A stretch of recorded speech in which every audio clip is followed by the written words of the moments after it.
아침 이 시간에 오시기가 얼마나 어려운지를 잘 알고 어떻게 여러분들께 와주셔서 감사하고, 또 나중에는 우리 총장님 이렇게 이런 시간에 저에게 귀중한 말씀을 주시게 돼서 너무 기쁘게 생각합니다. 우리 의원님들과 여기 참석하신 여러분, 박수로 우리 나중에 시간 절약하기 위해서 일체의 소개를 생략하도록 하겠습니다. 의원님들 죄송하게 생각합니다. 어려워식을 버리고 공부하는 민주당, 공부하는 국회의원의 모습을 우리가 보여주었으면 좋겠다 생각합니다. 당의 노선과 정책에 대해서는 활발한 토론이 필요한 거 아닌가 하는 생각을 갖고 있습니다. 그래서 지금 우리 소위 햇볕 정책, 남북교류 협력에 대한 우리 당의 정책과 관련해서 오늘 중요한 토론이 있으리라고 생각합니다. 나정일 총장님은 자세한 설명이 필요 없으리라고 생각합니다. 우석대 총장을 지내셨고 주일대사, 주영대사, 또 대통령 비서실 국가안보부장관을 하셨고요. 국가안전기획부 제1차장을 하셨고, 한국유럽학회 회장을 지내셨고, 경대학교 정치외교학과 교수를 역임하셨죠. 그 정책을 입안하시고 또 기획한 분으로 알려져 있는 우리 나정일 총장님께서 소위 북핵 문제, 이 핵을 갖고 있는 상황 이후에 교류협력 정책 어떻게 바뀌어야 될 것인가 하는 문제, 또 북한의 인권 문제에 대한 우리의 입장이 어떤 것이 되어야 될 것인가에 관한 여러 가지 논의가 오늘 진행될 것으로 보입니다. 한 가지는 이제 제목이 아주 좋습니다. 햇볕 정책 설계사에게 듣는다 그랬는데, 저는 설계사는 아닙니다. 설계사는 그 DJ 대통령이셨고, 또 그때 제가 뭐라고 하는데 상담력, 자문력 정도라고는 할 수가 있겠습니다. 앞으로 가세요. 정말 간단하게 그리고 쉽게 설명을 하겠습니다. 햇볕 정책의 의의는 남북한을 막론하고 가장 합리적인 선을 마련했습니다. 두 번째는 세계적인 관심과 이해의 대상이 된 정책인데, 우선 터미놀로지 말을 만들었어요. 선샤인 폴리시라고 하는. 이거는 전 세계가 다 퍼져 있습니다. 태양 정책 중국처럼. 이것도 큰 의의입니다. 그 다음에 적어도 10년 동안은 남북한 정부가 지속적으로 같이 추진한 이런 정책입니다. 이것도 상당히 큰 의의입니다. 그 다음에 북한 정권하고 상당히 넓은 합의가 가능했던 그런 정책 노선이다. 의미가 크죠. 그 다음에 남북 경색에 대해서 실제적인 성과에 상당한 업적이 있습니다. 김태성공단에서 금강산 관광에서부터 의의가 상당히 커요. 햇볕 정책의 의미되는 것은 제가 그때서 말씀을 드리지 않겠습니다. 잘 아시는 거고. 저 개인 생각은 제가 안보보좌관을 한 거는 노무현 참여정부 때인데, 그때 저는 햇볕 정책이라는 이름을 안 바꿨으면 하고 생각했어요. 그때 평화 번영 정책이라고 바꾸지 말고 햇볕 정책 2기라고 했더니 더 좋지 않았는가. 근데 이름을 그때 바꿨고, 평화 번영 정책이라고 착색이 없어요. 이름이. 그래서 왜 그러냐면 어느 나라의 정책도 전부 평화 번영 정책입니다. 이 햇볕 정책 같은 그런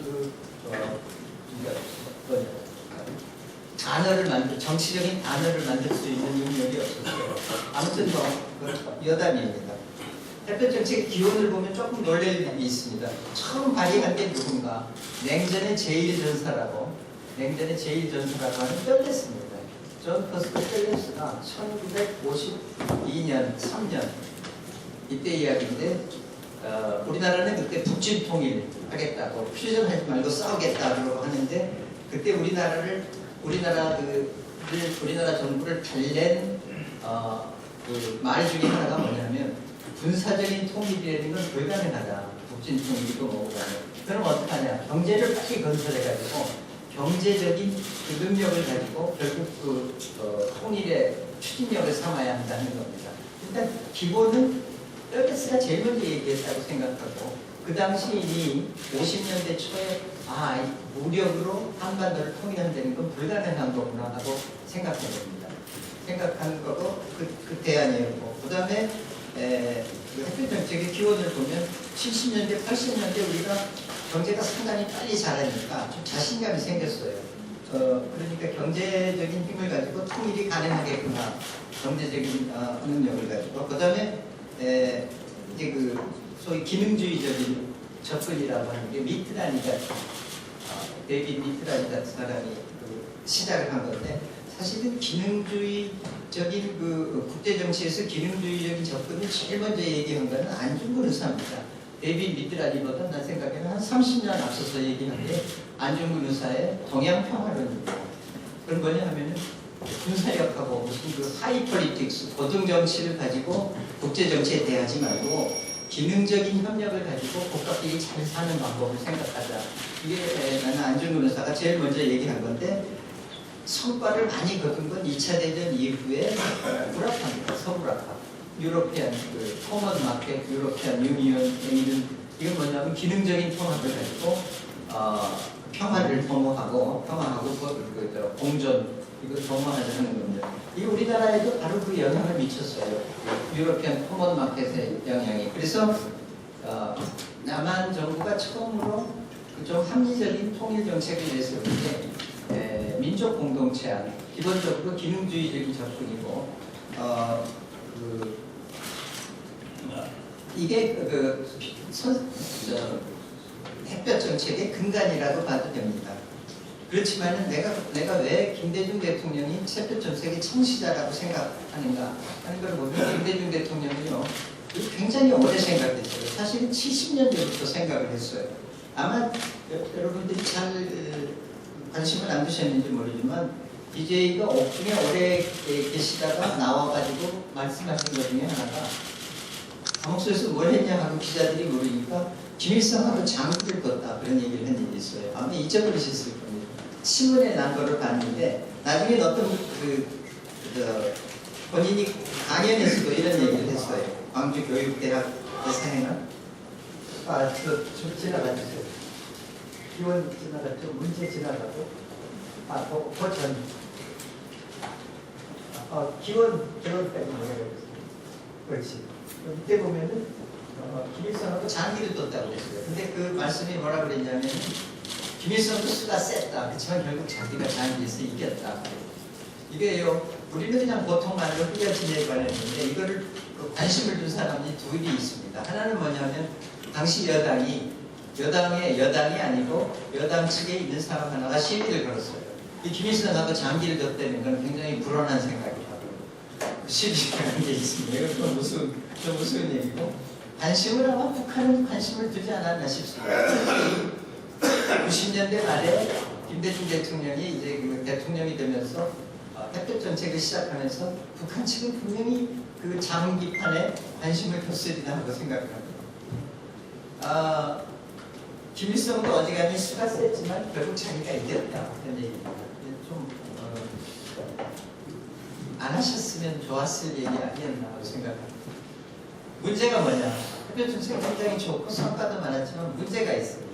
햇볕 정책의 긍정적인 성과들은 이미 언급을 했는데 기본적인 문제는 뭐냐면 합리적인 기능적인 영역의 성과가 정치라는 건 근본적으로 비합리적이고 정치하고 권력의 영역으로 기능 영역의 성과가 쉽게 이전이 안 된다는 겁니다. 이거는 그 유럽 통합에서도 증명이 된 겁니다. 그러니까 신기능주의 같은 그런 설명이 나왔지만 결국 그렇게 쉽게 안 돼요. 지금 유럽이 봉착하고 있는 그 어려움 중에 하나가 그겁니다. 그러니까 제가 일찍이 유럽 통합 그 연구를 많이 하면서 유럽 통합이 진정으로 유럽 통합이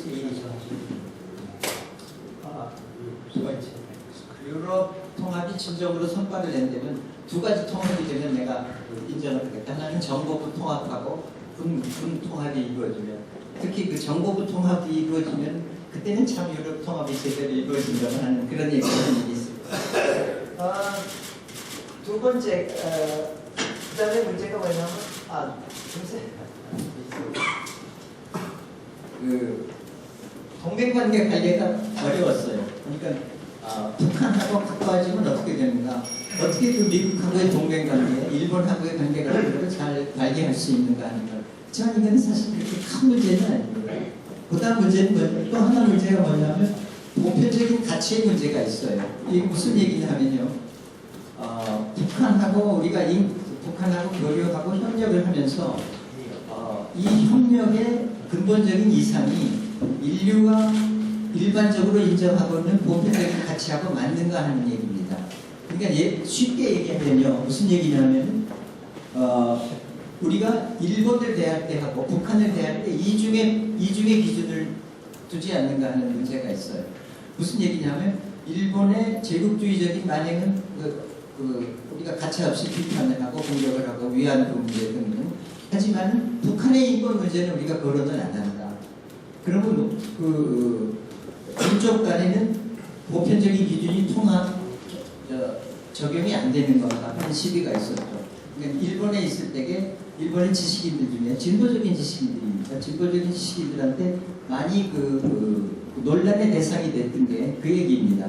어떻게 일본하고의 인권 문제는 있는데 북한하고의 인권 문제는 없는가 그런 질문입니다. 그런 질문을 많이 받은 기억이 있습니다. 이게 그 이해입니다. 그 다음에 이제 요게 나는 제일 햇볕 정책의 어려운 면이었다고 생각했어요. 뭐냐면 현실의 운영에 있어서 실증적인 확인이 결함됐어요. 그러니까 햇볕 정책이라는 건 결국 뭐냐면요. 가설입니다. 북한하고 이렇게 기능적인 협력을 하면 긴장 관계도 완화가 되고 협력 관계가 이루어지고 신뢰도 쌓이고 북한이 점차로 개혁 개방의 길로 나갈 거다 하는 그런 가설인데 이 가설은요 현실에서 확인을 해야 해요. 조금 이따가 제가 시뮬레이션 컴퓨터 시뮬레이션 프로그램 만든 얼개를 보여드릴 텐데 그런 확인은 불가능했어요. 왜 그러냐면 어떤 정부의 정책으로 밀고 나갈 때는요 이런 것 같은 걸 무시하기가 쉬워요. 무시한다는 게 뭐냐면 다 잘 되고 있다, 좋다, 모두가 잘 된다 하는 방향으로만 나가지 잘 안 되는 문제에 관해 가지고는 될 수 있으면 정보를 안 챙기려고 합니다. 쉽게 말하면 정보의 정치화라고 부르는 그런 현상입니다. 그다음 해봐주세요. 요게 그때 제가 그린 얼개인데 이게 이제 햇볕 정책이 이제 평화 변형으로 나가야 하는 건데 그다음에 경제에 적용되겠죠.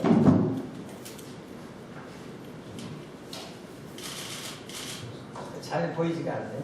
근데 이제 식량 에너지 경제가 좋아지고 그다음에 경제가 좋아지면은 사회도 변화를 할 거다. 주민 의식이 변화하고 사적인 영역이 확대되고 체제 변화 욕구가 증대되고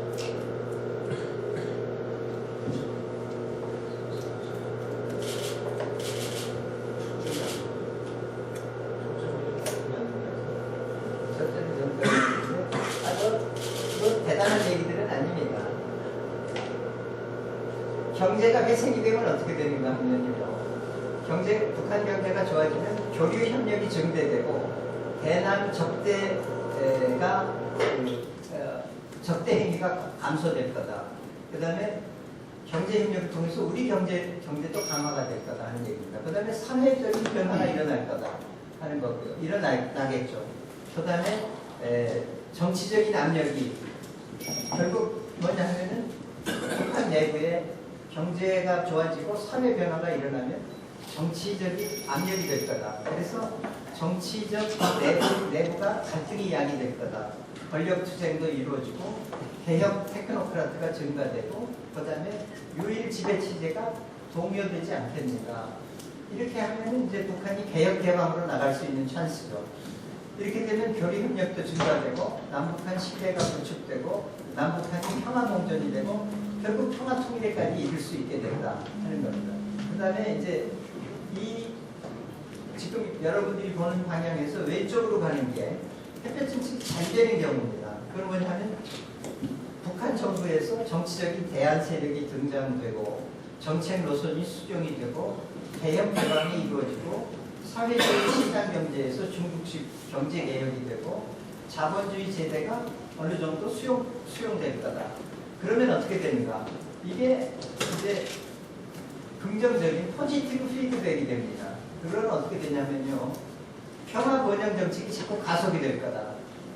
이게 피드백이 되면 여기에 이 과정이 더 1층 추진이 되겠죠. 더 되고. 그러면 이건 아주 좋은 건데 반대 경우도 생각해야 하지 않나. 반대 경우는 뭐냐면 경제 협력을 가지고 이게 오히려 정치 자금이 확보된다는 경우 그러면 어떻게 하는가? 대남 기구가 철저한 조정하고 통제를 수용을 하고 그 다음에 경제가 훼손이 되면 오히려 이게 군사력 증강으로 이어지면 어떻게 하는가? 군수산업에만 투자를 하고 군사 기술이 발전하고 미사일 핵 개발을 하게 될 거라서 현실을 드러났어요. 핵 개발을. 첨단 기술 협력이 되고 이렇게 되면 군사력만 이렇게 됩니다. 그 다음에 어떻게 되냐면 대남 혁명 역량이 강화될 수가 있다 하는 겁니다. 그 다음에 뭐가 되는가? 김정일 체제가 오히려 공고화된다 하는 얘기입니다.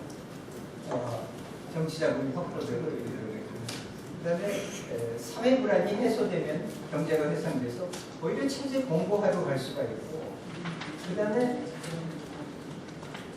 이게 이제 나쁜 방향으로 가면 체제 고수 쪽으로 갑니다. 그리고 주민 불만이 심화되면 갈등 요소가 증폭이 되고 체제 도모하고 악화되면 오히려 강압적인 수단이 더 저게 되지 않아요. 그렇게 되면 어떻게 되냐? 나쁜 피드백이 네거티브 피드백이 돼요. 그러는 경우는 어떻게 되냐면 햇볕 정책에 대한 국내외 반발이 강해질 거다는 얘기입니다.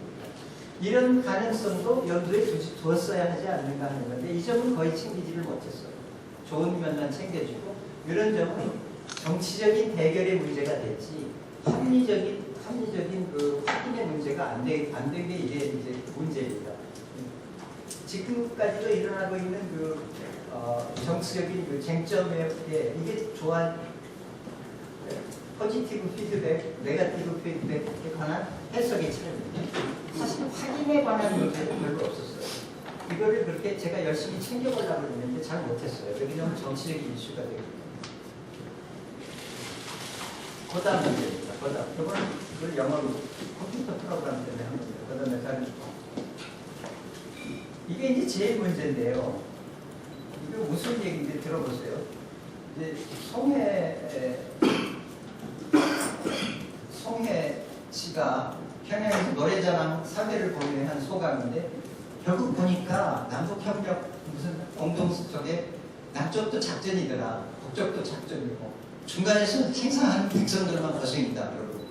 이게 재미난 얘기입니다. 그 다음에 북한 정권이 처음 햇볕 정책이 나왔을 때 어떻게 반응했겠는가? 내 생각에는 경계가 처음이었다고 생각합니다. 햇볕 정책은 새로운 흡수 통일 정책이다. 독일의 선례도 있고 몽블라파 예가 있는 걸 보면은 북한이 경계를 안 하고 햇볕 정책을 받아들였다고 생각한다면 너무 순진한 얘기입니다. 자기네들의 대응은 뭔가? 이거는 아주 좀 중요한 얘기입니다. 자기네들은 햇볕 정책을 자기네들의 통일 전략에 적응해서 쓰려고 그랬어요. 통일 전략을 역으로 이용해가지고 사회주의 대신에 민족을 내세워야 한다. 그래야 나만의 적에 대한 그러니까 사회주의 가지고는 호소력이 없다 생각합니다. 그 다음에는 햇볕 정책을 이용을 하면 경제적인 이득을 많이 볼 수가 있다. 어떻게 하든지 많이 남한에서 얻어내자. 그 다음에 햇볕 정책을 이용하는 동안에 햇볕 정책을 이용해가지고 반미 친북 세력 내지 남한 내 혁명 전략을 구축할 수가 있다. 그 다음에 남한 내 안보 태세가 약화시킬 수가 있다. 그 다음에는 마지막으로 여기 좀 마음에 걸리는 게 먼저 실력을 양성한 다음에 후에 결정적인 시기를 기다릴 수가 있다. 북한 측도 전략으로 대응을 한 겁니다. 그 다음에 그 김대중 대통령 본인도요, 햇볕 정책이 전략적인 성격을 많이 말씀하셨어요. 아까 처음에 얘기한 장기를 뒀다는 말씀도 그렇게 장기를 두셨으면 그 말씀을 안 하셨어야 하지 않나 하고 생각하고, 그 다음에는요, 공개 토론, 공개 속상에서 이런 연설을 하셨어요. 공산 정권은 외부하고 교류 협력을 하면 붕괴한다. 왜 그러냐면 국민들이 정권에 속고 있다는 것을 깨닫게 되기 때문입니다. 이걸 연설을 하셨어요. 언제 하셨냐면요, 2006년에 무슨 멕시코 UN 에스캅 교통부 장관의 교통물류 비즈니스 포럼에서 특별 연설로 이 말씀을 하셨어요. 그런데 이 말씀을 이런 말씀을 공개적으로 하신 건 유감입니다. 그렇지만은 이 말씀을 안 하셨더라도 결과는 마찬가지 아닌가. 북한 측은 결국 햇볕 정책이라는 것을 순수하게 교류 협력, 기능적인 협력으로만 받아들이지 받아들일 수가 없었다고 생각합니다. 요거는요, 신준영 기자라는 분이 있는데 이분이 저한테 쓴 개인적인 편지를 공개해서 좀 미안합니다만 이분을 찾으려고 해도 못 찾았어요. 90년대는 저하고 좀 친하게 지냈어요, 이분하고. 이분이 저한테 쓴 편지 중에 하나가 햇볕정책 초기입니다. 햇볕정책에 대해서 상당히 그 어려운 점을, 난점을 얘기를 했어요.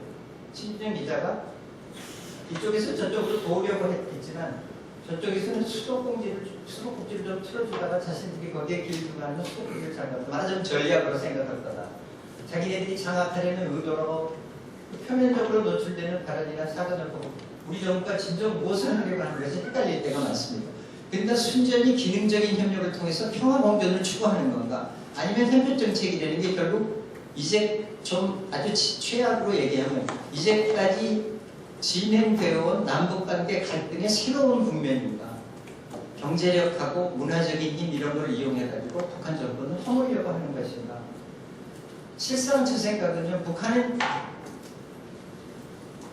DJ 대통령이 이런 말씀이 없더라도 북한은 이런 전략적으로 이해했을 거다, 이해했다 하는 게 제 생각입니다.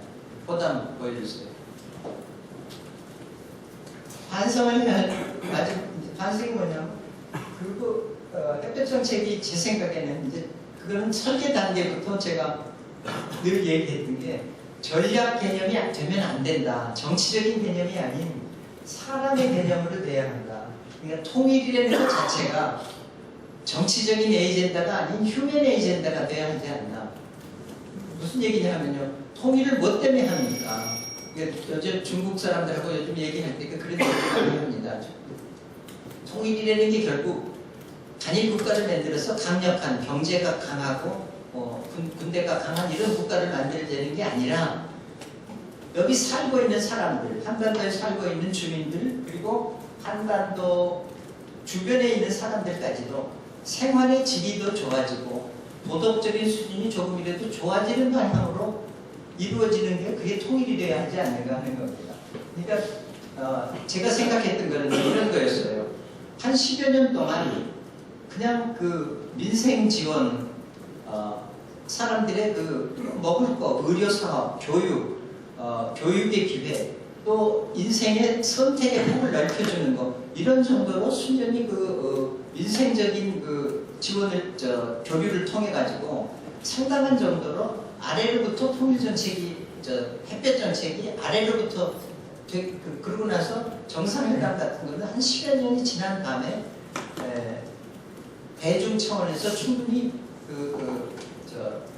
교류가 이루어진 다음에 정상회담 같은 게 이루어졌으면 하고 생각했던 겁니다. 그거가 조금 달랐던 겁니다. 그 다음 보여주세요. 이건 뭐 종교하고 상관이 없는 겁니다. 이소부화 자체가요, 그렇게 좋은 개념이 아니에요. 남의 외투를 베낀다고 하는 전략적인 개념이기 때문에 이소부화 얘기를 꺼내지를 말자고 그랬어요. 꺼내지를 말고 저는 마태복음의 얘기를 쓰자고 그랬어요. 근데 이 마태복음 얘기를 빼도 됩니다. 이거는 종교적인 얘기고, 마태복음 55장 44, 45, 이거 기독교 설교가 절대가 아닙니다. 그게 있는 얘기입니다. 이 얘기가 뭐냐면 여기에 사람들이 서로 원수를 사랑해라. 왜 그러냐면 하느님께서 하늘가를 봐라. 악한 사람, 선한 사람, 뭐 옳은 사람, 옳지 못한 사람 똑같이 햇볕을 주고 똑같이 비를 준다 하는 얘기입니다. 이 무슨 이거를 나는 햇볕 정책의 근간으로 쓰다는 얘기였습니다. 남의 외투를 베끼려고 하는 게 아니라 햇볕이나 비 같은 혜택을 골고루 나눠받자 하는 개념으로 하자. 그 다음에 정치적인 에이젠다가 되지 말고 통일한다든지 이러면 그게 갈등이 돼요. 통일 문제를 앞세운다든지 무슨 통일을 이제 이렇게 해가지고 통일을 하자 하는 데는 서로 경계를 하게 마련입니다. 왜 그러냐면 두 정권이 이미 굉장히 자리를 잡은 권력 체제입니다. 근데 이게 어떻게 순수한 마음으로 협력이 가능하겠습니까? 그래서 그런 거를 관두자, 그런 거를 그만두고 뭐 식품, 영양, 건강, 의료 혜택, 직장, 환경, 교육, 선택의 여지 확장, 인권까지 이런 문제를 해야 한다. 이런 교류가 적어도 가까운 장래에 통일을 포함한 어떠한 정치적인 안건과도 연관이 안 돼야 한다는 게 제 생각이었습니다. 제가 너무 순진한 생각이었는지 모르지만 저는 근본적으로 큰 역사적인 변형, 큰 정치적인 변형은 현재 중요하다고 생각되는 몇몇 인물 때문에 이루어지는 게 아닙니다. 우리 생각에는 뭐 스탈린, 히틀러, 무슨 모택동, 김정일, 김정은 이런 사람들이 역사의 중요한 인물이라고 생각하죠. 아니 그게 아닙니다. 제 경험은요. 제가 알 수 있는 한은 수백만, 수천만의 사람들의 마음이 움직이는 게 역사를 정하는 거, 역사의 방향을, 진행 방향을 정하는 겁니다.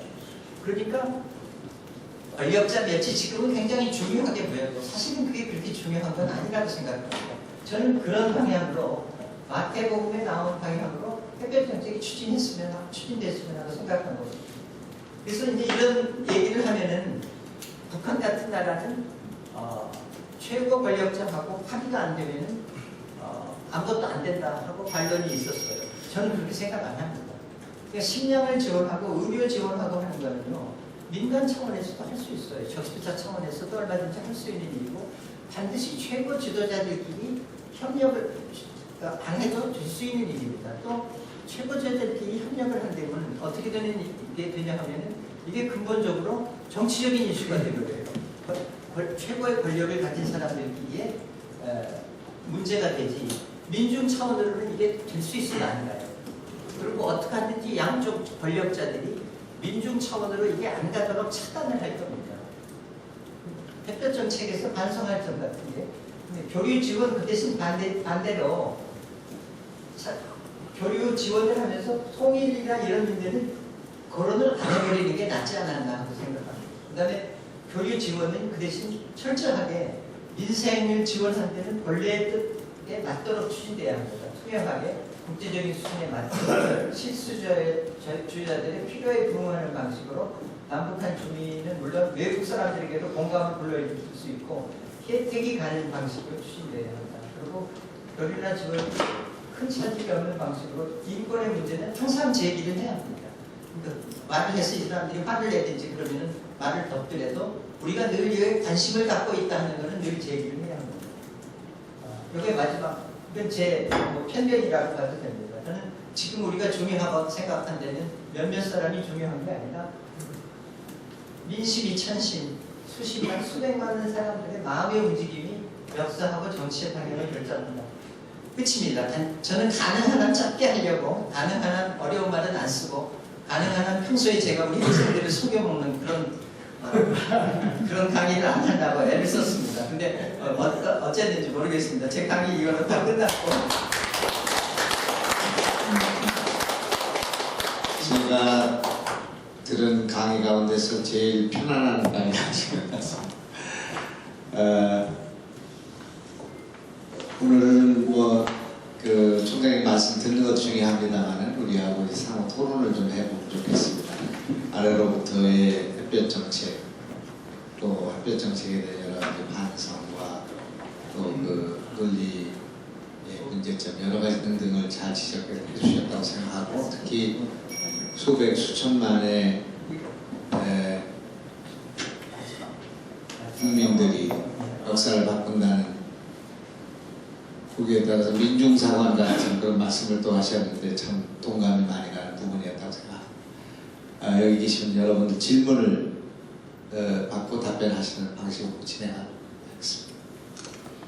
지금 마이크 쓰시.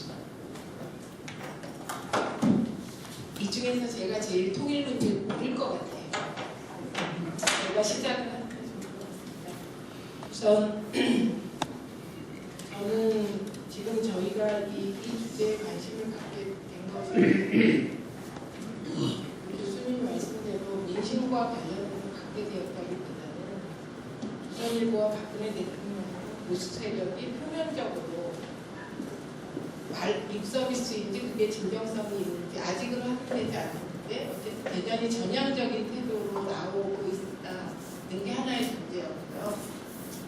그래서 그것을 판단해야 되는 상황에 야권이 처해 있고 김한길 대표께서 그거에 대한 민주당의 화답으로 두 가지 말씀을 하셨거든요. 햇볕 정책 업그레이드고 북한 인권 문제에 대한 전향적인 공부를 이야기하셨어요. 대표의 생각이니까 저는 대단히 중요하다고 그런 근데 저는 분명히 해두고 싶은 게 지금 교수님 강의를 듣는 이 과정도 판단을 위한 자료를 축적하는 과정이라고 생각해요. 그래서 정치권에 들어와서 너무 많은 정치인들이 단편적인 사건으로 쉽게 자기 과거 생각으로 결론을 내는 걸 봤는데 그게 굉장히 위험하더라고요. 그래서 교수님께도 여쭙고 싶은 게 햇볕 정책을 업그레이드 한다면 그렇다면 아까 말씀하신 부정적인 거잖아요. 예를 들면 이제 보편적 가치 문제에서의 갈등이 일어나는 게 북한 인권법에 대한 적극적인 문제 제기로 정치적인 행위로 나타나야 되는 거잖아요. 그런데 그런 문제 제기를 언제 어느 시점에 어떻게 누가 하느냐에 따라 이게 굉장히 큰 파장을 가져올 수 있어서 조심스러울 수밖에 없는 주제예요. 그리고 저는 북한 인권과 관련해서 늘 가장 헷갈리는 게 북한 인권의 실상에 대한 자료가 과연 정확한가? 내가 가지고 있는 자료가 장성택이 회의에서 끌려나가고 처형됐다는 그 자료가 정확한 것인가? 뭐 수백만이 굶어 죽었다는 그 민생 인권에 대한 문제부터 별의별 얘기가 그래서요. 이런 문제였고 싶고요. 그다음에 교수님 말씀 중에 햇볕 정책 때 우려됐던 것들 있잖아요. 그렇다면 지금 업그레이드의 내용은 그 우려됐던 것들에 대한 보완을 말씀하신다면 저는 정치적인 의미에서 되게 아주 부적절한 시기인 것 같은데 업그레이드의 내용을 김 대표님이 밝히지 않으셨어요. 김한길 대표님. 그런데 교수님이 보기에 업그레이드 한다면 지금 이 시기에 어느 걸 업그레이드 해야 되는지. 자유 문제, 아마 정치적으로 중요한 일들을 하시는 분들에게는 이게 늘 문제가 될 겁니다. 정확한 자료가 있나? 없어요. 그런 건 애당초 없어요. 제가 정보부 창업시 근무할 때 그런 얘기 했어요. 세상에서 필요 없는 직업이 둘이 있는데 하나는 의사하고 정보원이라고. 왜 그러냐면 의사는 우리가 필요할 때는 도움이 안 돼요. 쓸데없는 말을 많이 해야지 당장 아픈 거를 빨리 낫게 해주든지 이러지는 못합니다. 근데 실제로 정보부는요. 꼭 필요한 정보는 결정을 내리는 순간에 안 줘요. 결정을 내리는 순간이 다 지나가고 나면 그때서야 이리저리 정보를 챙겨줍니다. 그거는요. 정보 자료에 간격하고 결정을 내리는 필요를 조정하는 게 정치 지도자들의 뭐라 그럴까 결단입니다. 직관이라고 해주셨습니다. 그러니까 한 7, 8, 정치적인 결단에 제 생각에 경우에 따라서 30%, 7, 80% 요 사이는 정치인들의 직관으로 결단으로 해결해야 합니다. 북한 인권에 관한 자료라는 것, 이거 하나 소개하면 나폴레옹은요 어떤 정보도 잘 안 믿었대요. 일화입니다만 뭘 믿었냐면 자기 장단지가 떨리는 걸 믿었대요. 자기 장단지의 근육이 떨리면 무슨 중요한 일이 일어나고 있다고 생각했대요. 이건 전혀 합리적인 정보가 아닌데도 이 사람들한테는 이게 중요한 정보였어요. 이건 각자 여러분들이 중요한 결단을 내릴 때 이번에 출마될 것인가 말 것인가에서부터 시작해서 김정일하고 김은정은하고 무슨 얘기를 해야 하는가 이런 거 할 때도 늘 부딪히는 문제입니다. 두 번째 인권 문제는 어떻게 제기해야 하나. 이거는요 도덕적인 판단의 문제입니다. 여기는 매뉴얼이 없어요. 그리고 매뉴얼을 만들면요 현실에서는 쓸모가 없게 돼요. 그러니까 북한 비상사태에 관한 매뉴얼 같은 거 우리가 다 만들거든요. 그거 실제로 비상사태가 나면 그 매뉴얼이 필요하겠죠. 그게 수용이 갈까 뭐 했습니다. 그때는 뭘 하냐면 역시 순발력, 직관 그겁니다. 그 순발력을 발휘해가지고 체제가 움직일 수 있는 능력이 이게 나는 조직의 우수성이라고 생각합니다. 그러니까 매뉴얼만 쫓아서 하는 조직이 되는 것은 우수한 조직이 아니에요. 실질적으로 그러니까 어떤 정책이 어떤 전술이 실제 전투에 응용이 되겠습니까? 실제 전투에서는 별 필요가 없어요. 유명한 얘기가 워터루 전쟁 직전에 웰링턴 장군의 부사령관이 자기한테도 전략을 알려줘야 하지 않나. 그래야 당신이 혹시 전사하면 내가 지휘를 할 테니까. 근데 전략에 관해서 아무 말도 안 해주거든요. 그러니까 나한테도 전략을 알려달라. 사령관이 죽으면 내가 지휘를 해야 하니까. 그랬더니 내 전략은 단순하다. 불란서 놈들 이기는 거다. 이게 실제 전투에 들어가면 이게 필요가 없어요. 그러니까 완전히 필요가 없는 건 매뉴얼이라는 건 일종의 멘탈 프로세스입니다. 그러니까 인권에 관해서 중요한 건 도덕적인 판단이고 그때 북한하고의 관계를 파국에 이르지 않고 우리의 관심을 충분히 제기시킬 수 있는 게 어떤 건가 하고 본인이 판단해야 합니다. 그리고 햇볕 정책의 업그레이드 말씀을 하셨는데요. 저는 지금 정부 일하는 것에 관해서는 논평 안 하는 게 원칙입니다. 제가 공직에 있었고 현직에 있었는데 그때 저도 제대로 처리를 못했어요. 그래서 텔레비, 신문 이런 걸 일체 사용하는 게 제가 안 나가는 게 도리에 맞다고 생각해요.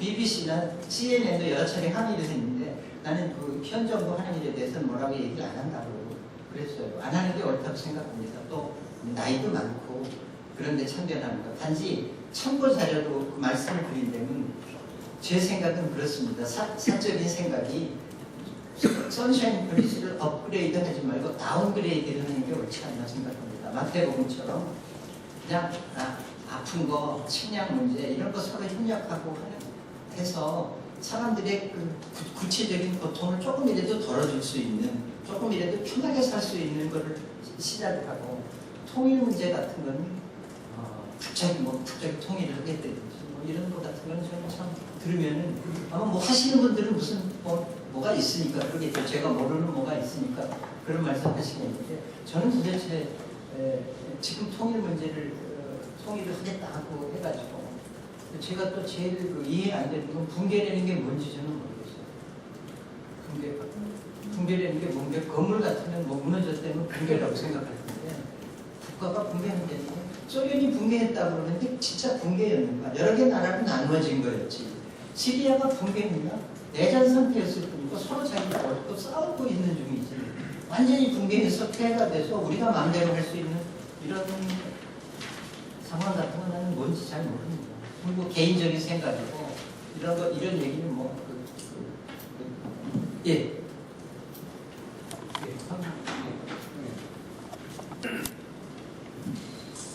오늘 선생님 이른 아침 좋은 말씀 감사합니다. 아마 이런 주제에 대해서 우리나라에서 가장 적절한 분이 분 중에 한 분이 아니실까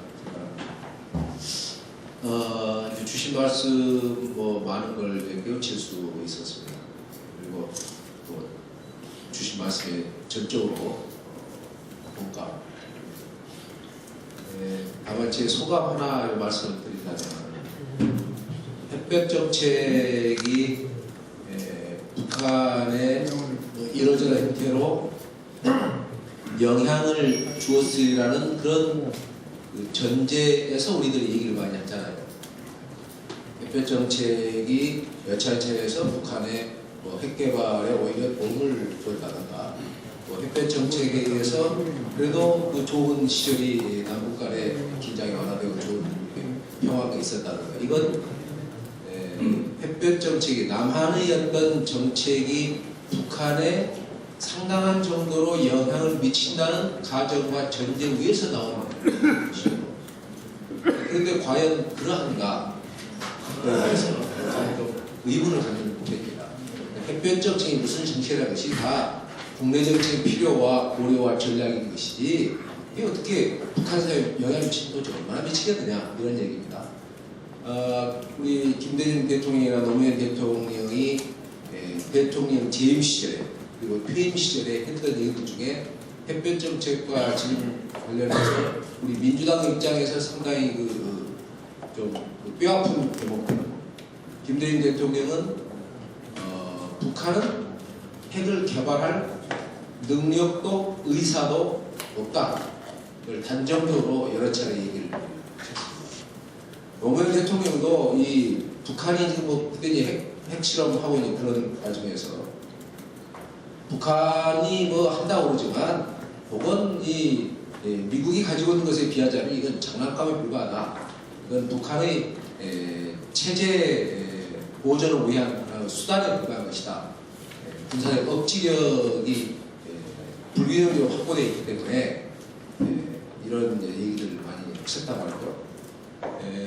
그리고 이제 북한은 어쨌든 간에 이제 핵 개발해서 지금 이제 뭐 9번째 뭐 핵 보유 국가라는 이런 얘기가 나오고 있습니다. 그러니까 제 말씀은 우리나라의 대북 정책과 무관하게 북한은 북한 나름의 국가 뭐 정책과 국가의 방향에 따라서 일관되게 움직여 간다는 것. 우리나라 정부 정책이 뭐 북한에 상당한 영향을 미칠 거라는 그런 전제에는 사실은 전혀 확인되거나 증명할 수 없는 거라는 것. 오히려 그렇지 않다는 것이 방증적 상황적인 증거로 나타나고 있다는 것. 그러니까 햇볕 정책에 수정함에 있어서도 민주당이 수정하거나 보완함에 있어서도 대북적인 그런 관점보다는 국내적인 관점과 필요와 전략에 의해서 국내 정책인 그런 관점으로 하는 것이 필요하고 바람직한 것이 아니겠나 하는 생각을 갖습니다. 얘기에 대해서 선생님 맞죠?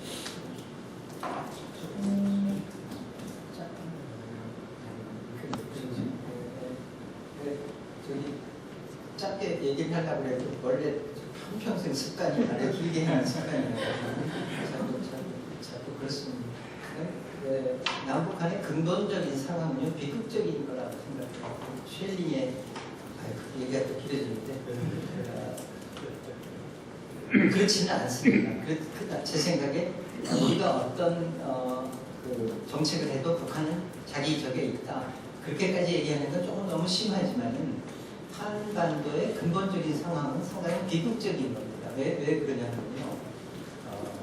어느 정권도 남한도 그렇고 북한도 그렇고 북한 정권도 그렇고 자기네들 주도로 통일해야 한다 하는 목표를 포기할 수가 없어요. 그러니까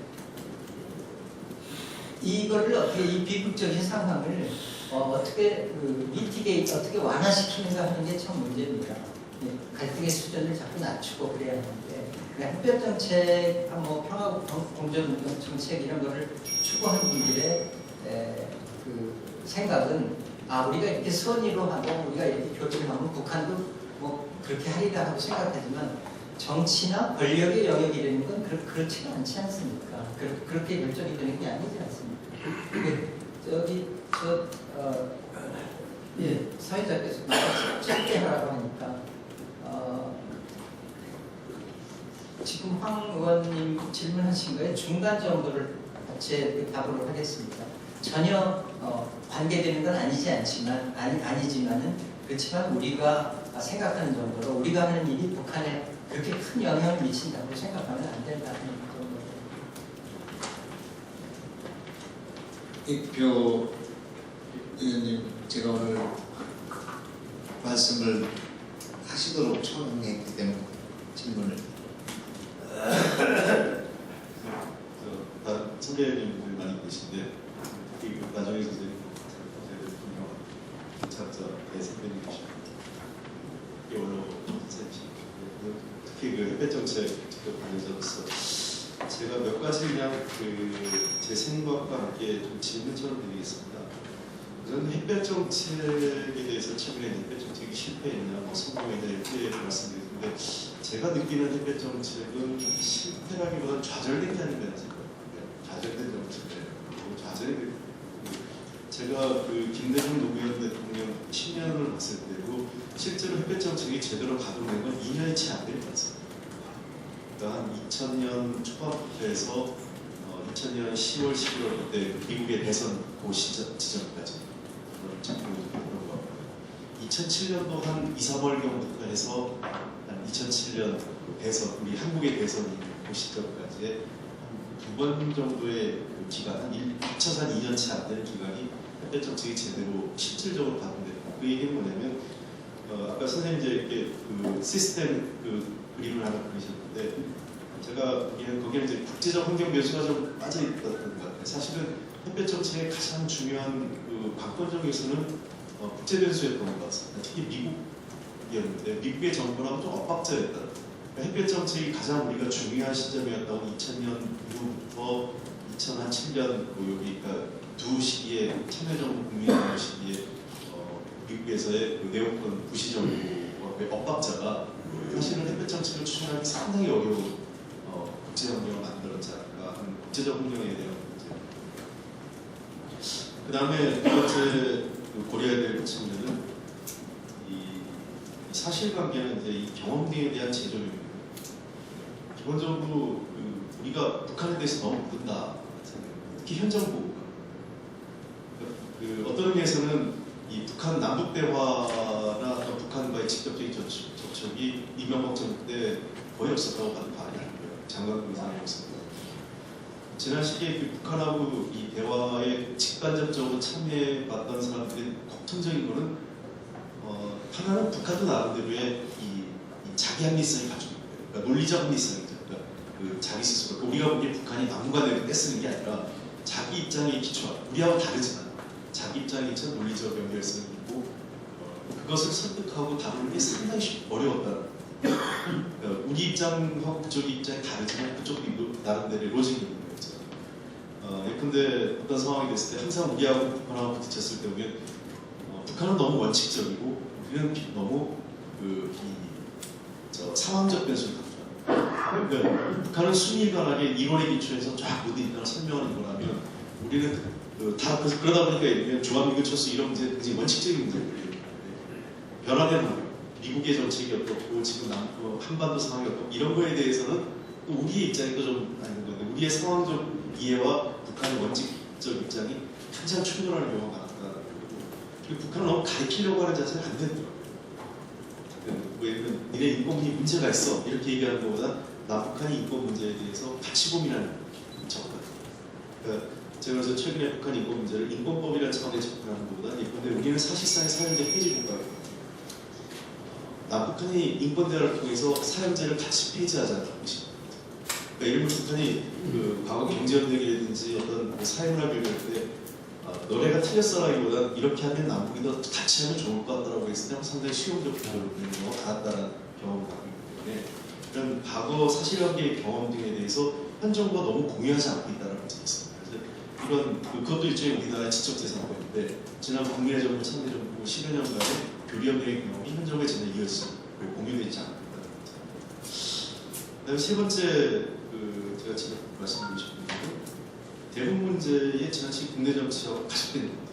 물론 국내 정치하고 가속, 대북 문제, 국내 정치하고 가속인데 지난 국내 정부의 6.15 정상회담 발표 시기도 딱 이제 선거를 앞둔 4월 초에 하면서 여기에 논란을 자초한 측면이 없지 않아 있는 사실이지만 이제 지속적으로 정치적 측면에서 상대방을 공격하고 그래서 자기 지지층을 결집하는 차원에서 대북 문제가 국내 정치가 가속되고 인해서 사실 아까 교수님 말씀하신 것처럼 어떤 사람의 마음을 끌어모으는 문제가 상당히 더 제한돼. 그러니까 한쪽의 마음을 얻으면 한쪽의 마음을 포기해야 되는 그런 상황이 한국 사회에서. 그러니까 북한 문제를 보면 50대 50이었어요. 북한에게 식량을 주느냐 안 주느냐. 식량을 주면 준다고 한쪽에서 조중동에서 뭐라고. 안 주면은 한겨레나 경향 오마이뉴스에서 또 뭐라고. 그러니까 국내 정부 시절에 참여정부 시절에 고민했던 게 대북 식량 줘 문제 놓고 줘도 욕먹고 안 줘도 욕먹는 항상. 그러니까 이 컨센서스를 모으기가 상당히 어려웠다. 그래서 지금 와서 저는 그 햇볕 정책에 대한 그 여러 가지 논란인데 햇볕 정책은 당연히 바뀌어야 돼, 그 변화돼야 되고 그거는 뭐 백나청 선생님도 햇볕 정책 이전이죠. 다만 제가 한 가지 말씀드리는 건 이제 이광희 대표님 본 뜻은 이해하는데 햇볕 북한이 핵을 가졌으니까 햇볕 정책을 바꿔야 된다 이렇게 얘기하면서 도리어 오해를 논란을 자초하는데 변화된 국제환경과 남북관계의 역사 20여 년의 역사를 그만하는 거면 뭐 일정의 제조적으로 필요하지 않을까 싶습니다. 질문을 하나 더 받아서 같이 우리 추미애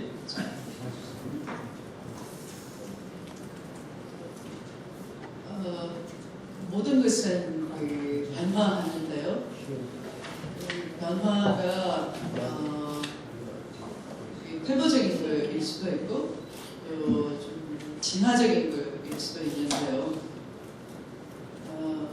또 이렇게 그 변화가 있는 거지만 이게 이렇게 강약이 있는 것 같아요. 급격한 변화도 있고 또 은근한 변화도 있고. 근데 지금은 민주당이 정체성으로 삼은 그 햇볕 정책이 우리가 집권을 한 것이 않은 상태이기 때문에 이 국민 마음속에 이렇게 약간 약하게, 그러니까 강하게 하지 못하고 좀 약하게 이렇게 스며드는 쪽으로 가야 되지 않을까. 이런 전제 아래 햇볕 정책의 그 우클릭도 안 되고 또 포기라고 폐기라고 번역도 안 되면서 집권을 못한 세력으로서 이렇게 더 발전적인 변화를 모색하는 것이 햇볕 정책의 그 우리가 이 계승자로 해야 될 일이 아닌가 이 관점에서 질문을 드리면 어쨌든 저는 그 나정일 교수님의 그 아주 본질적인 문제에서부터 해박하고 솔직하게 비유적으로 오늘 이른 아침에 강의해 주신 점에 대해서 굉장히 이해가 많이 되고 감사드립니다. 근데 어쨌든 우리 그 김대중 대통령이 집권을 해서 또 햇볕 정책을 통해서 이분이 집권을 안 했더라면 그냥 당신의 주장으로 끝났을 겁니다. 이제 집권을 하셨기 때문에 그 성과가 여태까지는 통일 이슈가 그냥 안보 이슈의 하나였거든요. 그래서 아무나 통일을 얘기하지 못했습니다. 또 뭐 민간의 그 교류 접촉을 그냥 꾸준히 했었어야 된다라고 하는데 사실은 아무나 북한에 갈 수가 없었어요. 그냥 방북하다가 바로 국가보안법 위반으로 잡혀가고 그러니까 이 통일을 민간에서 하지 못하도록 하는 국가보안법이 있기 때문에 이건 햇볕 정책이 바로 그런 통일 이슈를 안보 이슈가 아닌 그냥 국민들이 자유롭게 말할 수 있는, 생각할 수 있는 그런 물론 이제 아까 홍 의원님 얘기하신 조중동을 무시한 뭐 여러 어떤 극단적인 생각을 가진 분들의 반발도 상당히 있긴 있었지만은 그러나 최근에 그 조중동마저도 통일 이슈를 지금 자연스럽게 얘기하는 정도 그건 바로 햇볕 정책이 있었기 때문에 오늘날 있는 거라고 봅니다. 이건 햇볕 정책의 성과인 거죠. 저는 그렇게 생각하고요.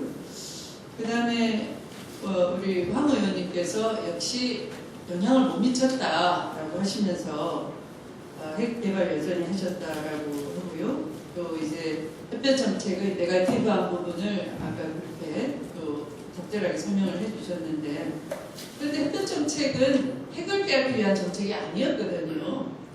그건 핵이라는 건 세계 그 군사 전략적인 측면에서 대응하기 위한 아주 핵이라는 게 정말 대량 살상 무기로서 글로벌한 자기 파워를 과시하기 위한 무기인 것이지 핵을 개발한 나라치고 자기 이웃 국가만 상대로 하겠다 이런 나라가 없어요. 그러니까 핵 개발해서 지정학적으로 자기 유리한 고지를 선점하겠다 하는 그런 전략 아래 핵을 개발하는 것이죠.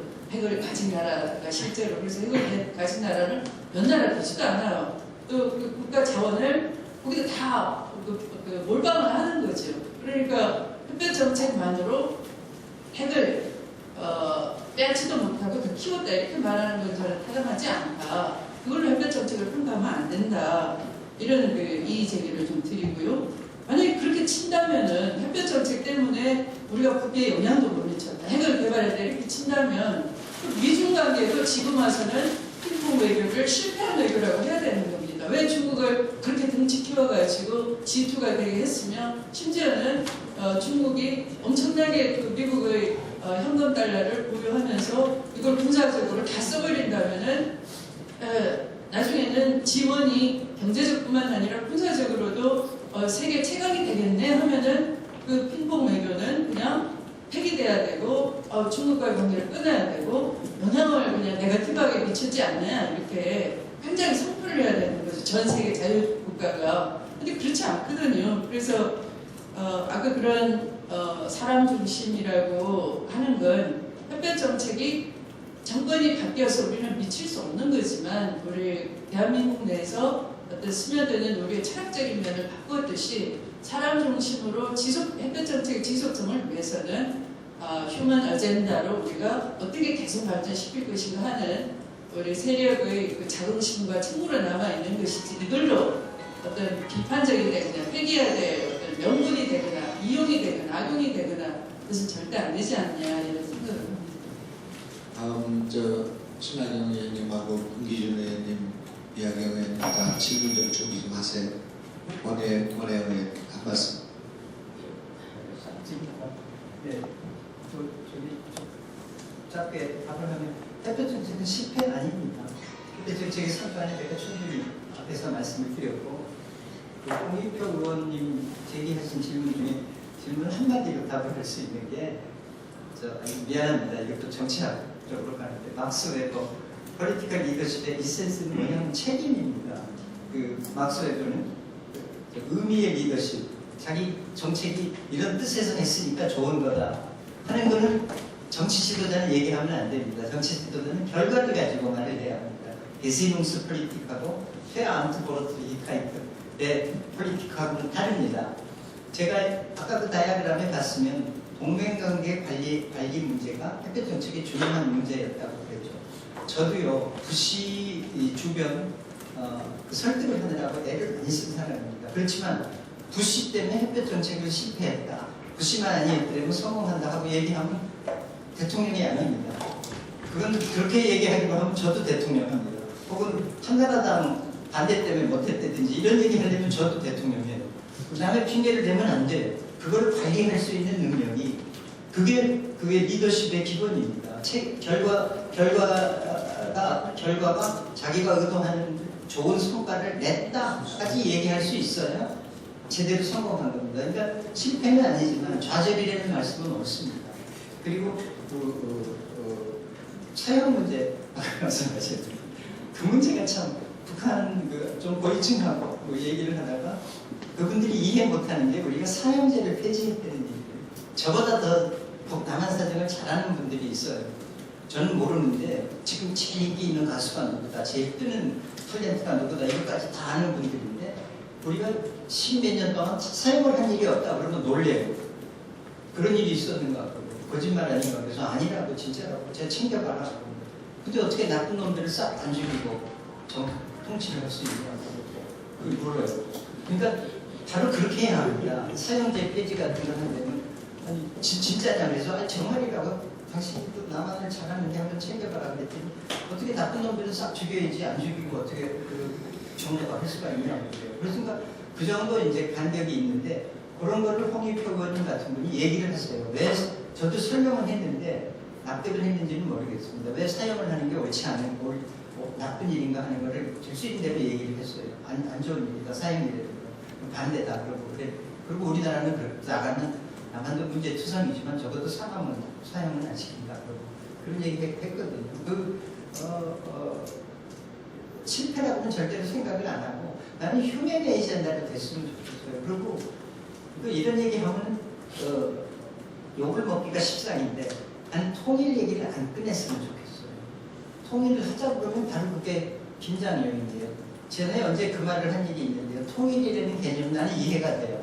나는 환상지 현상하고 비슷하다고 생각해요. 사람이 그 팔다리 하나를 잃으면 로스트 신드롬이라고 그러는 겁니다. 이러면 어떠냐면 그게 있다고 생각해요. 우리 마음속에는 아직도 우리가 한 나라라고 생각을 해요. 그 다음에 아마 여러분들 잘 아시는지 모르겠는데 헌법에요 영토 규정이 들어간 건 대한민국밖에 없어요. 한반도로 뭐 영토 부속도서로 한다 하는 조항이 있고 다른 나라 헌법 한번 찾아봤어요. 그 규정입니다. 이거 미국이 헌법에다가 하와이도 우리 영토가 된다 하고 무슨 일이 없잖아요. 왜 그랬나? 처음부터 통일해야 한다고 생각했는데 통일 개념 시작을 생각해 보세요. 중국의 천하 통일 개념에서 나왔어요. 패권적인 개념입니다. 다른 거를 전부 한데 뭉쳐야 합니다. 이번에 그 장성택 얘기를 옛날에 한 2년 전에 중국 정보부 시절에 친하던 사람들하고 얘기하면서 장성택 얘기를 했는데 어떻게 하다 그게 밖으로 나가서 신문이 실었어요. 2년 전에 장성택 2년 후는 숙청된다 그러고 얘기를 한 일이 있는데 그 얘기들은 영국 옛날 영국 사람 하나 여기 있는 특파원한테 전화를 하고 그래가지고 제가 제일 안타깝게 생각하는 거는 조선민주주의 인민공화국 같은 이런 얘기 하면 안 되죠. 여기까지 하면 좀 어렵는데 아무튼 아이디어가 있는 아이디어 면에서 이야기를 할 수 있는 정권이 있었으면 좋겠어요. 난 장성택한테 알았던 게 그런 거였어요. 그러니까 말 좀 줄이고 써도 될 것 같아요. 김영우가 책임을 못 져.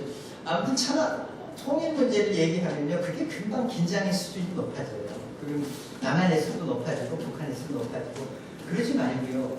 통일을 왜 합니까? 사람이 잘 살기 위해서 사는 건데 사람이 잘 사는 방향부터 추진해 보자는 겁니다. 그 다음에 권력의 문제, 정치의 문제 이런 거는요. 이런 거는 나중으로 미뤄야 해요. 나중으로 미루고 우선 못 먹고 교육 못 받고 하게 제가 조금 북한 문제 도와준 게 뭐 도움이 된 게 있다면 그런 걸 도우려고 애를 썼어요. 그런 거 도우려고 장학금 하나라도 좀 더 내드리고 영어 교육 이런 거 같은 거 하고 뭐 기술 이전 같은 거 그런 걸 좀 도와줬는데 지금 같은 나라의 정당끼리의 긴장관계를 생각해 보세요. 그렇지만 남한하고 북한은 이미 70년 동안에 상당히 공고가 된 권력 체계입니다. 거기 정보고 그다음에 분단해서 이득을 받는 기존 이득층들도 있어요. 또 통일이 되는 경우에 이 수많은 사람들이 신식자가 돼야 하고 이제까지 권력을 누린 사람들이 권력을 잊어버려야 해요. 이거 참 동독의 경우는 완전히 소련의 지원에 의존하고 있는 정권이라지 그 무너진 후를 보고 진짜로 가서 동독에서 좀 괜찮게 살던 사람들 나름대로 사명감을 갖고 있던 사람들하고 얘기해보고 나서 참 가장 모범적인 통일인데도 불구하고 인적인 데미지가 인적인 코스트가 휴먼 코스트가 굉장히 크구나 하는 생각을 했어요. 북한의 경우는 엄청나게 큽니다. 남한의 경우는 물론 더 말할 것도 없죠. 그러니까 사람이 잘 사는 방향으로 통일의 방향을 잡고 그런 식으로 나가는 게 제일 합리적이 아닌가 그렇게 생각합니다. 총장님의 답변이 길어지는 것은 정말 박학다식함과 다양한 경험에서 온 거구나 하는 생각을 좀 하고 있습니다. 근데 장성택이 2년 후에 숙청될 것이라는 어떤 생각이 그런 예언을 하셨습니다. 외국 사람들이요, 김정일 사망했을 때 저한테 앞으로 장래 얘기를 할 때 제가 아는 대로 생각하는 대로 얘기를 하면서 장성택이 제일 위기에 처한 건 장성택이라고 아마 숙청되기까지 한 2년 되지 않겠는가 그랬어요. 그랬는데 그 사람이 어디다 전화를 하고 일주일 오차도 맞더라 그러고 전화를 했대요. 여기 있는 특파원 하나 더 타임스 특파원 하나. 그 사람이 어떻게 그 얘기를 해가지고 신문에 났는데 안 났어야 하는데 제가 왜 장성택이 망명가기를 바랐냐면요.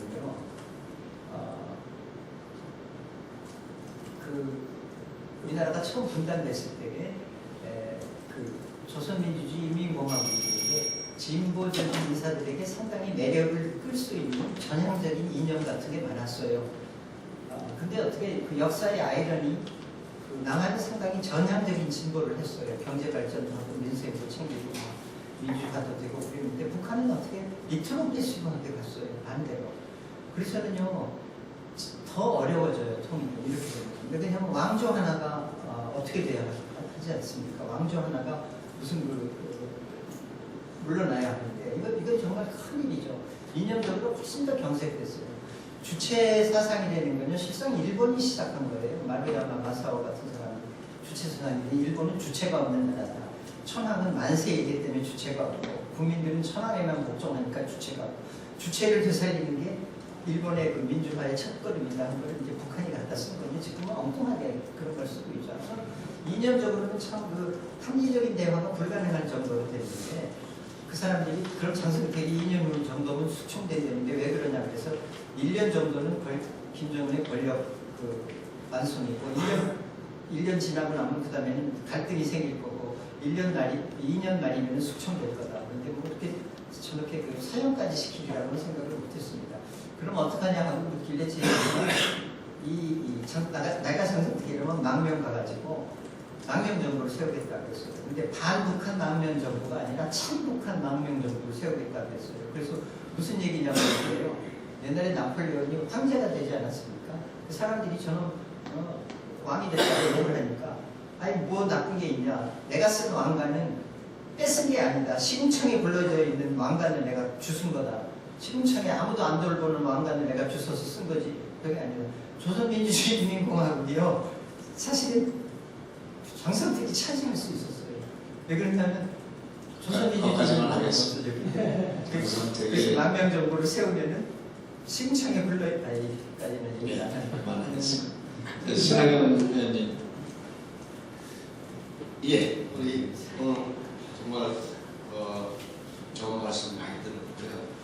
저도 걱정입니다. 정치가 정말 평화의 소중함이 이제 시간이 지나니까 평화의 소중함이 얼마나 큰지를 다 잊어버린 것 같아요.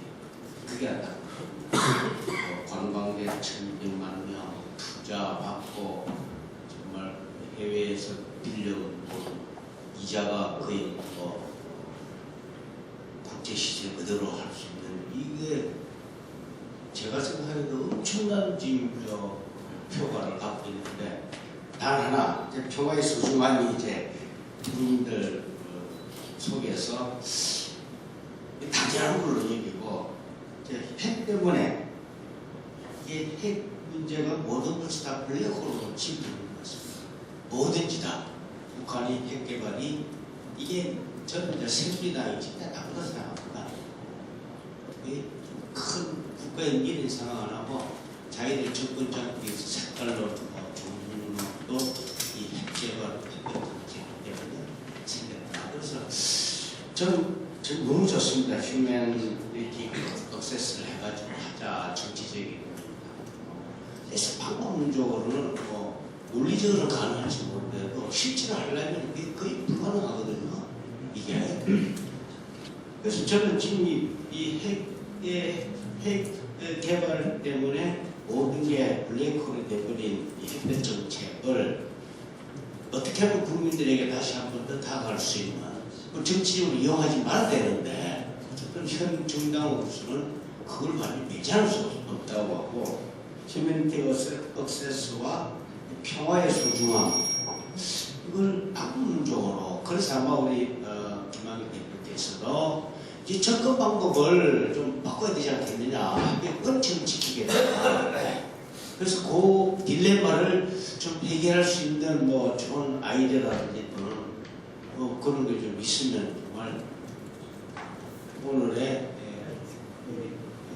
강연에 아주 감사청하게 됐습니다. 좋은 질문이었다고 생각합니다. 김기준 의원님 말씀 부탁드리겠습니다.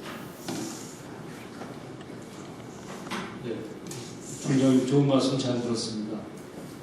저는 그 북한 인권에 관한 이슈가 최근 증폭이 되고 있다고. 새누리당에서는 이제 북한 인권법을 제정합니다. 민주당에서는 이제 또 다른 관점에서 대응하고 특히 정치적인 이슈이긴 한데 한편에서 북한 입장에서는 이제 내전 간섭이다 이렇게 보고 또 한편에서는 어차피 그 남북 관계를 계속 진전시켜 나가는데 인권 문제를 어떻게 그냥 두고 갈 수 있느냐. 그런 양론이 이제 부딪히는 것 같습니다. 이 문제에 대해서 어떤 생각을 갖고 계신지 한번 듣고 싶습니다. 원의원의 말씀. 네, 좋은 말씀 큰 도움이 됐고요. 한 가지 말씀하시는 것 중에 이 햇빛 정책이 업그레이드를 고민하는 것보다 그 지속성을 위해서는 다운그레이드 되는 게 맞다고 하는 게 정확한 진단이신 것 같고요. 그렇게 낮게 갔을 때 무게중심도 잘 잡히고 흔들리지 않고 그걸 축적해 나가는 게 아까 말씀해 주신 것처럼 권력자의 변화가 정말 수없이 수십만 수백 만에 민중의 마음을 통하는 그 쇼컷을 아주 특별한 주축돌이 되는 거 같아서 안태우 공감했습니다. 답변이 끝나시고 나면은 공부하는 지구당에 우리 감독님이 오셨습니다. 그래서 좀 말씀드리세요. 질문하도록 하겠습니다. 저기 아까 추미애 의원님이 그 햇볕 정책 때문에 핵개발이 된 거가 아니다 하고 말씀하시는데 옳은 말씀입니다. 제 생각에는 햇볕 정책을 하든 안 했든 핵개발은 했을 겁니다. 그거 없이 어떻게 북한도 하나의 그 정권이 권력 체제인데 자기네들이 생존의 방식이 그 핵에 달려 있다. 그래서 이 경우를 우크라이나나 카자흐스탄이나 남아프리카 경우하고 비교하기가 조금 어렵습니다. 이게 비교를 못하는 건 아니지만 그런 나라의 문제 해결 방법하고 북한하고는 좀 많이 다를 겁니다. 그래서 핵 개발을 햇볕 정책에 연관시켜서 하는 건 옳지 않다고 생각합니다. 어떻게 하든지 해서 불러주고도 핵 개발을 했습니다. 인권 문제에 관해 가지고는요, 그것도 정치인들의 특성이라는 거는요, 책을 많이 보거나 공부를 많이 하거나 어떻게 하면 어떻게 대응한다 하는 이런 매뉴얼을 많이 갖고 있는 게 그게 아니라 서서 얘기하면서 생각을 할 수도 있고 행동할 수 있는 게 이게 중요하다고 생각합니다. 그러니까 그 상황에 따라서 현장에서 결정을 해야 합니다. 그러니까 인권 문제라는 건 기본이고 내적 간섭이 아닙니다. 이 문제는 어느 나라에 관해서도 우리가 제기할 수 있는 문제입니다. 그러니까 일본이건 어느 나라이건 간에 인권 문제는 제기를 하는데 단지 그 현실적인 지혜를 발휘해야 합니다. 남한과의 관계까지도 다 그 파탄을 만들고 핵 문제를, 인권 문제를 제기해야 하냐? 그렇지는 않습니다. 그러니까 인권 문제를 정치적인 인권 문제를 제기하느라고 굶어 죽는 사람한테 쌀을 안 주겠다 이런 건 안 되지 않습니까? 그리고 정말 화가 나가지고 장성택을 왜 그렇게 잔인하게 했냐 뭐 이런 식으로 해가지고 관계를 결렬시키고 이런 거는 지혜로운 일이 아닙니다. 그러니까 그런 거는 정치하는 분들이 현장에서 남북 관계든지 뭐 외교 관계를 하는 분들이 현장에서 결정하는 그런 문제고 원칙은 고수해야 합니다. 우리가 인권 문제에 늘 관심을 갖고 있다, 늘 보고 있다. 그리고 가능한 한은 어떻게 하든지 개선을 해야 합니다. 하는 거는 늘 주지를 시켜줘야 하는 게 옳은 일이 아닌가 생각합니다. 우리 제가 경기도 안산이 지구당인데 아침에 새벽에 이렇게 올라왔습니다. 6, 7분이 오셨는데 우리 김기당 부모님은 우리 지구당의 부모님이시면서 KBS에서 평생을 일하셨습니다. 의료위원장도 하시고 그래서 우리 김기당 부모님 오늘 소감 한 말씀.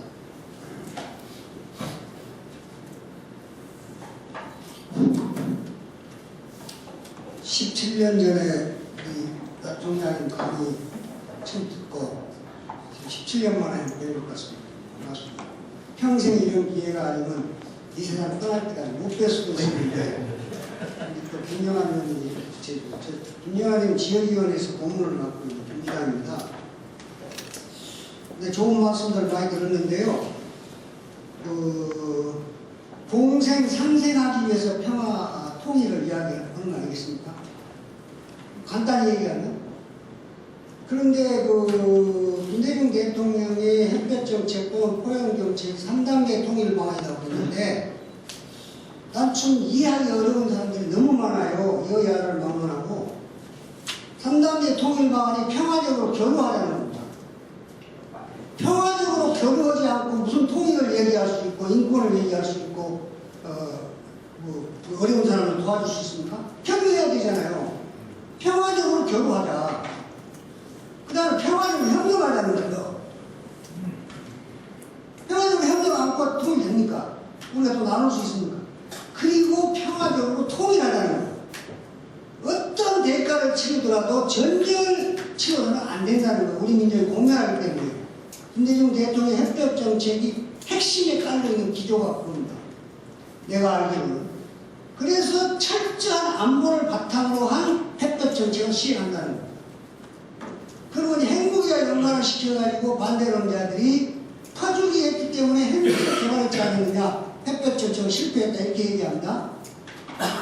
그 논거에 확고하게 대응하는 사람을 보질 못했어요. 민주당 의원들. 1961년, 62년, 60년 초반부터 북한은 핵무기를 개발하고 있었다. 그리고 네 국무성 자료에 나와 있다. 나는 자료를 딱 내주니까 대학 교수도 얼굴 빨개가지고 말 한마디 못해요. 그러한 자료들을 수집을 해서 우리가 퍼주기 위해서 핵무기를 개발한 것이 아니다. 헬기를 안 했어도 핵무기를 개발했을 것이다 라고 막연하게 반박을 하면 못 이겨요, 논리적으로.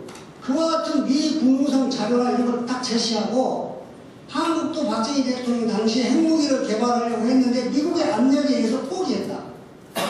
북한은 중국의 압력이나 미국의 압력, 누구의 압력도 굴하지 않고 핵무기를 개발했다.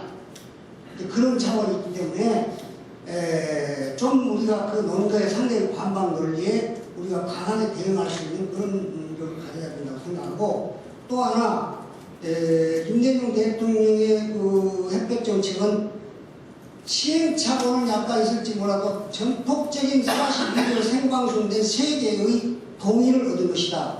김대중 대통령이 살아계실 때 대통령 되기 전에 미국의 CNN 방송에 나가서 42개국에 생방송되는 것에서 햇볕 정책을 설명을 해서 굉장히 세계적으로 공감을 얻었고, 미국이나 일본이나 러시아나 강대국들의 공감을 얻지 않는 통일 정책은 반드시 실패하고 성공 못할 것이다. 따라서 어느 정부가 들었더라도 이름은 바꿀지 몰라도 평화 교류, 평화 협력, 평화 통일 정책 기조에 깔지 않고서는 나는 통일 정책에 성공할 수 없다고 견해를 가지고 있습니다. 그런 측면에서 교수님의 제 의견에 대한 대답입니다. 앞시 끝내야 되기 때문에 우리 김기당 고모님의 질의로서 우리 민주당 안산 상록을의 지적 수준과 그 통일에 대한 의지를 드러낸다고 생각합니다. 오늘 교수님 말씀은 역시 전략 정치적 아젠다보다는 휴먼 아젠다에 근거해야 한다는 말씀, 또 인생 교류를 중심으로 하는 아래로부터의 햇볕 정책이라든가 햇볕 정책의 다운그레이드가 필요하다는 말씀, 그것이 무게중심이 아래로 가면서 민중의 이해와 통일을 구해서 결국은 통일에 기여하게 될 것이다 라는 그 말씀, 교류 지원을 하되 통일을 너무 지나치게 거론하지 말아야 되겠다는 말씀, 인권 문제는 늘 제기해야 한다. 인권 문제에는 매뉴얼이 없다. 그러나 그것이 북한을 자극하거나 남북관계를 파탄으로 가져가서는 안 된다는 그런 말씀, 또 북한을 가르치려고 하는 자세를 가져서는 안 된다는 또 의원님들의 말씀, 남북한이 함께 고민하는 인권 문제 이렇게 접근하는 것이 좋겠다는 제안도 있었다고 생각합니다. 북한의 붕괴를 기다리거나 그것을 자극 촉발하는 것은 의미가 없다.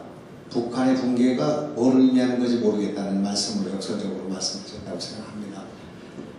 그래서 역시 오늘 여러 가지 말씀이 계셨고, 요약하면 이 햇볕 정책, 남북 간의 교류 협력 정책이 북핵 문제를 때문에 불행거리 돼서 여러 가지 난관에 봉착해 있는데, 이것이 핵과 이 평화를 어떻게 다룰 것인가 하는 문제에 대한 민주당의 답변이 있어야 된다고 생각합니다. 그래서 지금 정부가 하는 선 해결 후 평화, 이것과는 다른 핵과 평화의 병행이 해결, 내지는 그 전략이 가능한 것인지에 대한 답변을 좀 해주시고, 그 인권 문제가 생존권과 자유권이 있는데 생존권 문제에 관해서 우리 민주당이 뭐 적극적으로 지원해야 된다는 입장을 갖고 있는데 이 자유권의 문제에 있어서 이것이 자칫하면 북을 자극하면서 남북 교류와 대화를 차단해 왔기 때문에 우리가 그걸 자제해 왔던 것인데 이것을 어떻게 병행할 것이냐는 문제에 대해서 마지막으로 답변해 주시죠. 첫 번째 질문.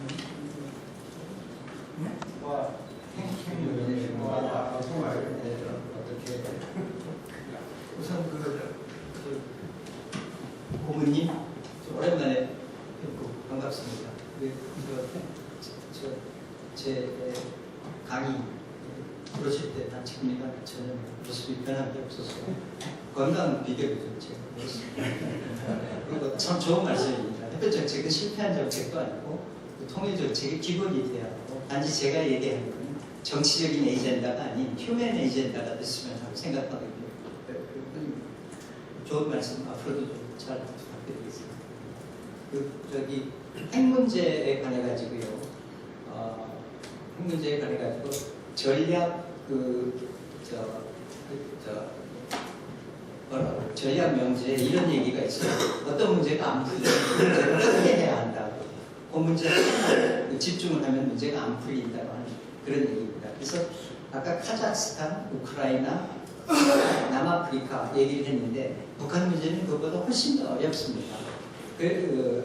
그렇게 쉽게 풀리지 않을 겁니다. 그렇지만은 핵을 갖고 있다가 폐기한 경우에 공통점은 딱 하나 있어요. 뭐냐면 핵을 갖고 있는 것보다 안 갖고 있는 게 더 유리하다는 겁니다. 자기한테 유익한 경우는 핵을 포기하는 겁니다. 그 상황을 만들어가는 것이 그것이 핵을 폐기하는 길이고 핵 먼저 폐기하라 해가지고는 폐기할 리가 없지 않겠습니까? 혹시 사적으로 외국에서 자문을 구하는 경우 그런 경우에 저는 그런 얘기를 합니다. 문제를 일본에 있을 때도 딱한데 일본하고 중국, 북한의 문제가 다 돼가지고 걸린 게 그 나치 문제 해결되는데 일본 사람들 보고 그 문제 하나만 그렇게 집중을 해가지고는 북한하고 관계를 풀 수가 없는 거다. 좀 넓게 생각을 해라 그러는데 남의 나라 정부는 뭐 나쁘게 얘기할 건 없지만 일본 정부는 국민들 저기에 너무 민감해가지고 조금이라도 심한 국민들의 감정적인 반발이 있는 경우에 그걸 추진을 못하더라고요. 고이즈미 같이 장기 집권한 사람도 그거를 처리를 못하더라고요. 여론의 반발에 덕을 본 게 지금 이제 아베 수상 같은 사람입니다. 그렇게 한 문제에 집중해가지고는 그 문제를 풀 수가 없게 됩니다. 그게 문제고, 그 다음에 생존권하고 자유권 뭐 이런 걸 어떻게 구별하느냐 하는 건데 인권이라는 건 원래 그렇게 나눌 수가 없습니다. 나눌 수가 없는 거고 노벨상을 받은 아마타 센 같은 사람은 생존권의 기본이 뭐냐면 자유권이었다. 왜 그러냐면 민주주의 나라는 기근이 안 난다. 기근을 일으키는 정부는 그 다음에 집권을 못하니까. 그런데 독재 정권에서만 기근이 난다. 소련이나 뭐 중국 같이. 그래서 선거 안 하는 나라가 기근이 난다. 이렇게 구분할 수가 없습니다. 그렇지만 그것도 역시 상황론이 아니겠습니까? 그냥 굶어 죽고 병들어 죽는 사람 보고 자유권부터 선거제도부터 도입해라 이런 얘기는 할 수 없지 않겠습니까? 우선은 의료 혜택하고 약하고 식량 같은 거를 줘야 하고 그러면서 자유권은 별개다 이렇게 얘기하지 말고 결국은 민주적인 해결로 저걸 해야 한다. 그리고 지난번에 정부가 뭘 잘못했다 이런 얘기는 아닙니다. 저는 뭐 정부 하는 일에 얘기하고 싶지가 않지만은 북한이 뭐 최고 존엄을 모독했으니까 군사 공격을 하겠다 이렇게 얘기할 때에 우리 쪽은 그러면 우리도 친다. 왜 이렇게 얘기하는지 저는 잘 알 수가 없습니다. 그러지 말고 최고 좀 부드럽게 얘기하고 이러면 긴장의 수위가 높아지죠. 니네가 때리면 우리도 때린다. 그런데 뭐 싸움하겠다는 얘기고 또 하나는 뭐냐면 북한하고 우리가 같은 차원에 놓여지게 되죠. 그래서 저 같으면 이렇게 얘기했겠어요. 저 같으면 최고의 존엄이라는 거는 국민 인민입니다. 근데 전쟁을 하면 인민이 해가 되겠습니까? 이득을 보겠습니까? 그런 식으로 반문을 하겠다고 했습니다. 그리고 저 얘기가 길어지니까 안 돼요. 그만하겠습니다. 영종에 아까 좀 질문이 짧아도 괜찮겠습니다. 네. 오늘 아주 귀한 시간을 가졌다고 생각합니다. 오늘 계기로 해서 더 많은 논의가 진행되고 또 민주당의 그 특별 정책에 관한 논의가 좀 더 정교하게 다듬어지기를 바라고 이를 통해서 한반도의 평화와 통일이 이루어지는 그런 날을 기대하겠습니다. 오늘 참석해 주신 언론인들 또 의원 여러분께 진심으로 감사드리겠습니다. 이상으로 마치도록 하겠습니다. 제가 광고 하나만 할게요. 산업의 문제가 왜 중요한가? 아마 앞으로는 그 햇볕 정책이건 어떤 정책이건 산업의 문제라는 게 저는 그게 가장 도덕적인 적이 옳은 방향이라고 생각합니다. 얼마 전에 그 조그만 책을 하나 썼어요. 아웅산 그 사건 때 테러범 하나가 그 꼬마에 갔다가 25살에 감옥소에 들어가가지고 25년 있다가 죽었는데 그 사람의 얘기를 내가 그 사람의 전기를 썼습니다. 그러니까 테러리스트 입장에서 본 아웅산 사건을 쓴 겁니다. 왜 그런 테러가 일어났나? 저는 그거를 광주 사태에 대한 북한의 반응이라고 봤어요. 아웅산 테러를 갑자기 한 게 아니고 전두환 정부가 조작한 것도 아니고 광주 사태가 있었기 때문에 아웅산 테러가 있었다는 식으로 썼고 이 젊은이는 나름대로 사명의식을 갖고 거기를 갔어요. 그런데 그 사람 혼자만 그 감옥소에서 죽었고요. 전두환하고 김일성은 또 친해졌어요. 친해져가지고 서로 막 칭찬하고 그랬습니다. 그런 얘기를 썼는데요. 아직 번역이 안 됐는데도 뉴욕타임스가 2면에 걸쳐서 취급을 했어요. 이게 그 뉴욕타임스가 취급한 겁니다. 제가 강의하는 사진까지 찍어서 냈어요. 일본의 아사히 신문도 그걸 냈어요. 왜 그러냐면요. 이걸 순전히 정치적인 사건으로 보지만 않고 거기 연관된 25살짜리 젊은 사람의 문제 하나를 본 겁니다. 이게 아니면요. 영어로 번역이 안 된 책인데도 불구하고 인도 신문도 그걸 냈어요. 번역도 안 된 책을 인도의 비즈니스 스탠다드라는 신문도 그걸 크게 취급을 했어요. 이게 나는 햇볕 정책이 앞으로도 좋은 저거를 갖추려면 국제적인 평가든지 협력을 갖기 위해서는 이게 사람의 문제지 정치적인 문제가 아니다 하는 설득력을 발휘할 수 있습니다. 책 제목이 아웅산 테러리스트 강민철입니다. 장비. 제가 의원님들한테 한 권씩 사가지고 다 보내드릴게요.